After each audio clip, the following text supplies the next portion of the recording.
सध्या राज्याचे पावसाळी अधिवेशन सुरू आहे।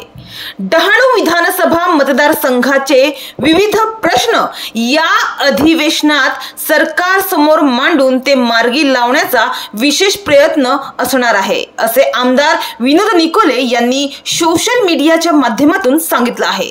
तर याच अनुषंगाने महाराष्ट्र राज्याचे परिवहन मंत्री प्रताप सरनाईक यांची गुरुवार दिनांक 3 जुलै रोजी आमदार विनोद निकोले यांनी मंत्रालयात भेट घेतली व निवेदनाद्वारे राज्य परिवहनच्या डहाणू आगारासाठी नवीन 15 एसटी बसेस उपलब्ध करून देण्याची मागणी निकोले यांनी केली आहे।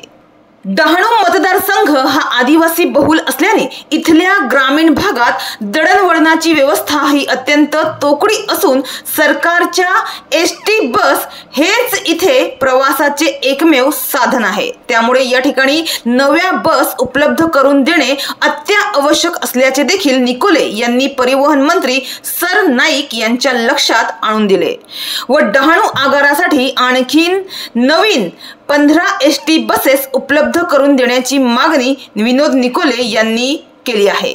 विनोद निकोले यांनी सर्वसामान्य जनतेचा विचार करून परिवहन मंत्री यांच्या समोर एक सामाजिक प्रश्न मांडला आहे, त्यामुळे त्यांच्या मागणीची पूर्तता लवकरच होण्याची शक्यता आहे। तर मतदारसंघाचा लोकप्रतिनिधी म्हणून इथल्या जनतेची सेवा करणं हे माझे आद्य कर्तव्य आहे। माझ्या डहाणू विधानसभा क्षेत्रातील नागरिकांच्या समस्यांच्या निराकरणासाठी माझा संघर्ष लढा पाठपुरावा सातत्याने सुरूच राहणार आहे, असे आपले मत आमदार विनोद निकोले यांनी सोशल मीडियातून व्यक्त केले आहे। डहाणूवरून कल्पेश दळवी, विकास समाचार।